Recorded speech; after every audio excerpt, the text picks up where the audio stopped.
Are we all set there? We're all Tracy, set there. welcome Terri. back. Have a seat. All right. All right. Welcome back, ladies and gentlemen. Thanks a lot for joining us. We are so grateful you're here. We're the Trailer Park Girls talking trash. We're in the trailer park. We're girls, and we're going to talk some trash. That's Joycey. I'm Joycey. And I'm Terry. That's Terry. And we're the Trailer Park Girls talking trash. So thanks a lot for joining us, and welcome back. So today, Joycey, Yes. I thought we would start with, we had no idea that Trailer Park Girls Talking Trash was going to be such an educational show, but it turns out, it is. So we're going to start out with the how to be handy tip of the week.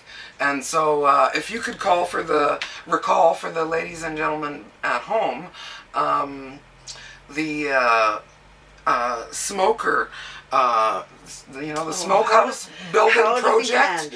Yeah, okay. And how to build a smokehouse here in the trailer park. One of the other things about being poor is you do have a lot of time to play with things. Right. So my neighbor again, Mr. Boo, that we talk about, decided, he said, oh, I can build a smokehouse. And I said, well, I think I could get some lumber. Let's see if we can put this all together. Do it. Let's put it together. Smokehouse would be great. Right. You never know when a salmon's going to roast show up in the trailer park. Smoke it and have it for later. Yeah, right. For sure. Absolutely. So I was all in for this. So we went to work on it, and he put all this together and went up to the landfill. We went through all the old stoves and fridges trying to find just right racks for it. To lay stuff on. To lay things on what's to the smoke. inside the Right. smoker. Yeah, Got it. after the fire and everything and Right. so on. And it was great. The gadget. We used it quite a bit. Right. Awesome. Tasted All really good so far. Boo kind of is one of those outdoor guys, that lumberjack kind of person, knows all about wood and things like that, like a lot of people do out here.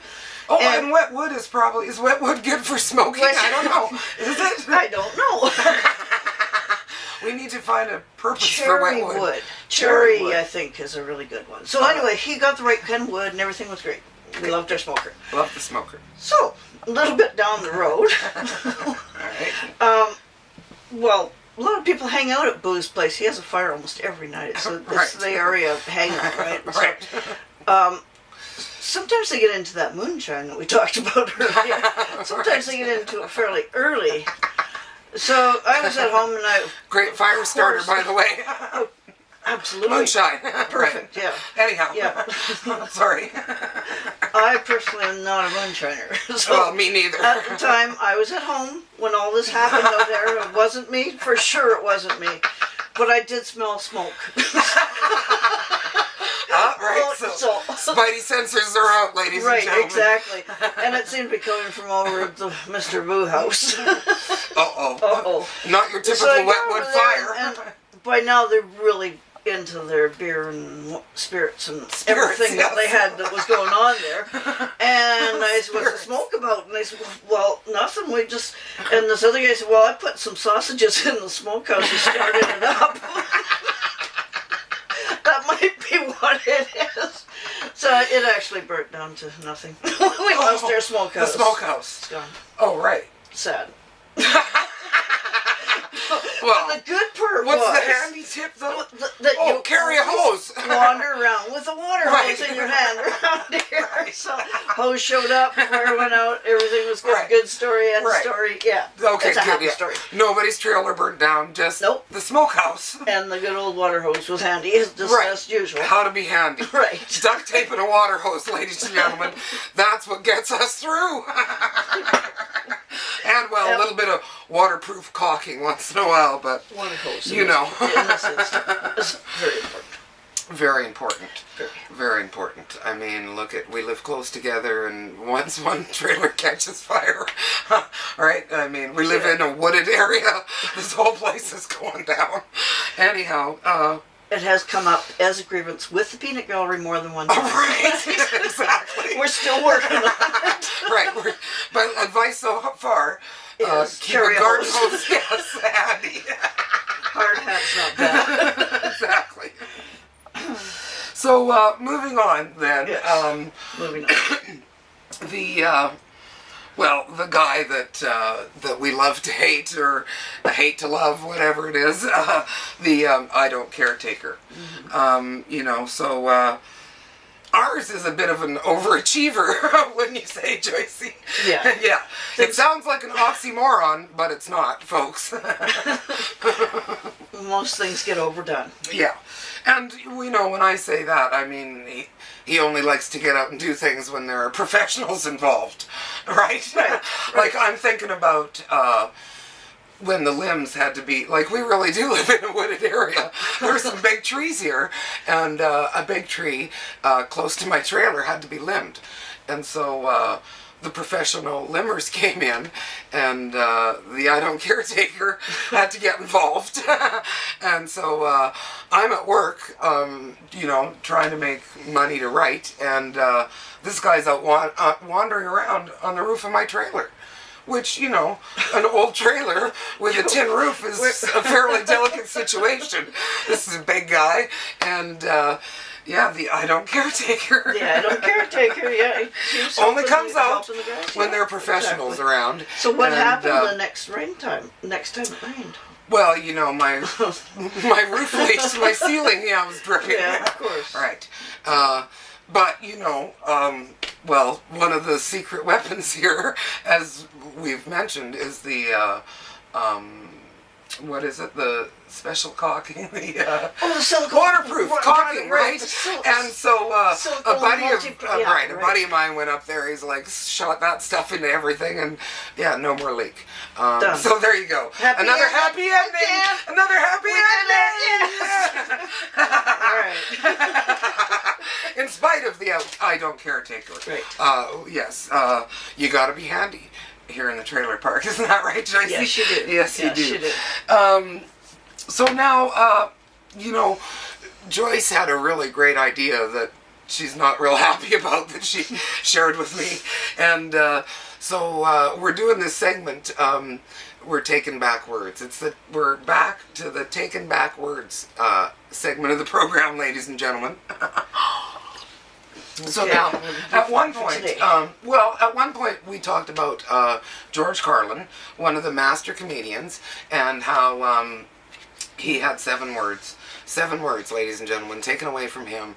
You can't ever say them on TV. And, you can say them on YouTube, because we were going to look into it, and we did, right? We did, ladies and gentlemen.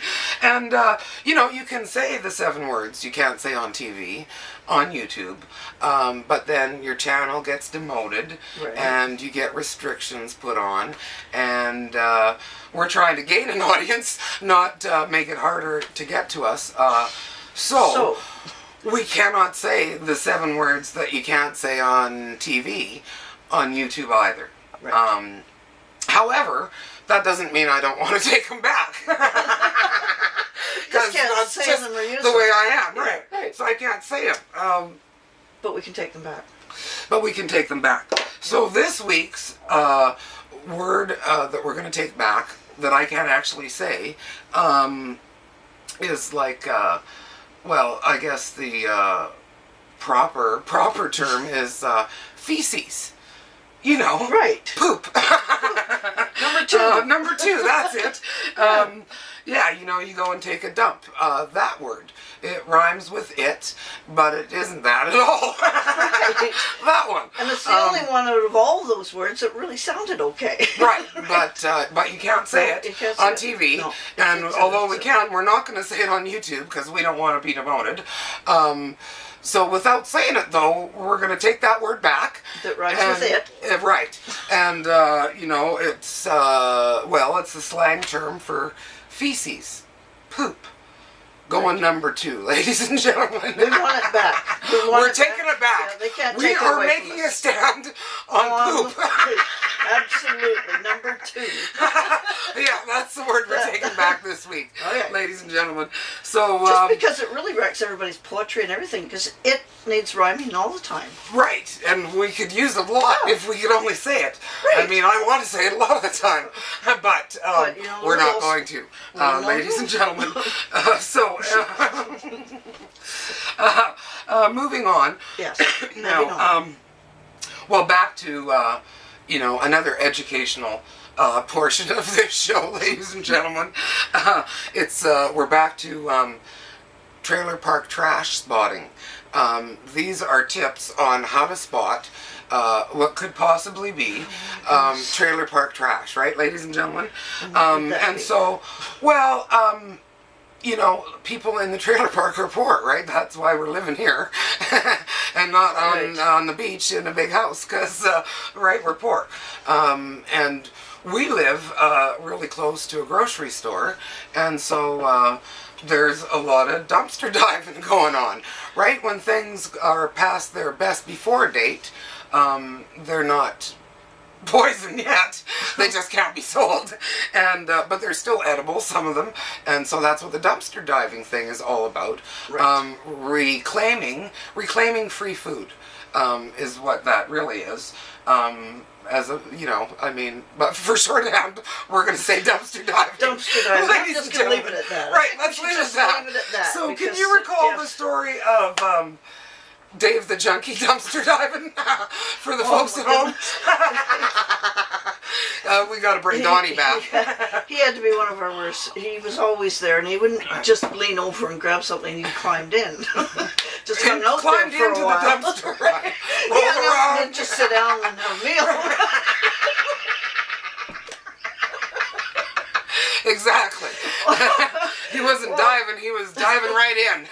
One day, in the evening, right. Donnie was, good old Donnie, you remember Donnie, right. He's our really helpful. He raises the roof.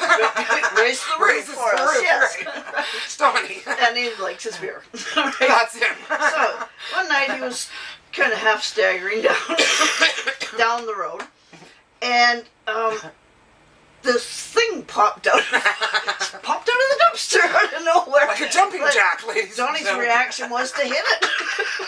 Bop. So he did. He just slapped it, and the thing went back down again and stuff. And so it was Donnie's solution. When in doubt, Bop it. It's a little scary. Well, it's the middle of the night, and a guy's jumping out of the dumpster. You never know. It could be a crazy guy, not just trailer park trash, right? The victim was quite upset. Went home and phoned the police. Oh, okay. Right. So they came, and Donnie's told them what had happened, and this is what happened, and they said, "Thank you very much. We'll take Have a good night. David, you come with us. Right. We got a place for you to sleep tonight. And a free meal. All right, so another happy ending. Another happy ending, ladies and gentlemen. Yep, another one of our incidents. And if all we're saying is there are poor people out there, and if you see a guy dumpster diving for his lunch, he could quite possibly be trailer park trash. That's all we're saying. Yeah. And we're trailer park girls talking trash. So that's all we've got to say about that. Right. Oh, and now, one of my personal favorite, I don't know if anybody else likes it, but I'm always happy when we get to the politically correct segment of our show. Okay. Folks, I can't stand that crap. And so today, I would like to talk about, folks who have allergies. There are people and children who have allergies, and they go to schools and they go to their places of work, and I'm allergic to dairy products and eggs and I can't eat peanuts, and so none of these things can be in the school or the workplace. We've lost our freaking minds, haven't we? We've lost our minds. We've lost our minds, ladies and gentlemen. We've lost our minds. So now the minority, the one person with all these allergies, is determining what the whole school or the whole workforce in that company or office building or whatever is going to do. It just drives me nuts. It's totally. Overachievement. Whoever brought that in is overachiever, right, and overdid it. I mean, instead of just segregating a little bit these people and making sure they have their meds and everything needs to be done. Instead of saying to everybody, you all, because we have 3 in here that have a nut allergy, then you all have one.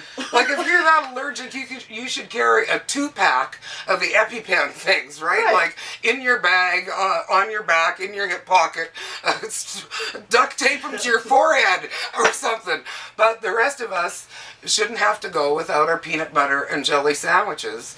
It's just wrong. Another real problem that got oversolved. Yes. Exactly. Oh, well, people just don't think things through, right? They go, oh, we've got to help them. Well, that's a good idea, as long as it's not at the expense of everybody else in the building. That's all I'm saying, right? I mean, it's good to be good to each other, but, you know, it's also good to have a little common sense. A little common sense, right, ladies and gentlemen? Anyhow, moving on, Tracy. Moving on. So, one of the things I wanted to talk about before we let the folks at home go, you know, so whenever we're done one of these, we always take a look at it, folks, because we're trying to learn. We're flying by the seat of our pants, right? Exactly. Yeah. Right. And so one of the things that we noticed in the last episode when we watched it was that at some point there were police sirens screaming on the tape, and well, we didn't even notice because we're used to that. And just for the record, they weren't looking for us. No. We still haven't gone out and robbed the bank for free video school in jail. Nothing like that. Or anybody in the hood this time. Right. Nobody else went to jail in the neighborhood. We live next to a major highway. And so, you know, there are police sirens all the time. And occasionally they come in here. Right. And who knows, sometimes it's even for an escort home. Right? You never can tell. You're in the trailer park. So I think that might be it for this episode. Do you have anything to add, Joycey? I don't Anything to say to the folks at home that can't wait till next time? Nope. I think everything I've got to say, we will have to wait till next time. Right. Well, then, thanks a lot for joining us, folks. We really appreciate it. That's Joycey. I'm Joycey. I'm Terry. That's Terry. And we're the Trailer Park Girls talking trash. Have a great night. Have a great night. Toodles. Toodles. Right. Toodles. Oh, little stiff, eh, Joycey? We bet.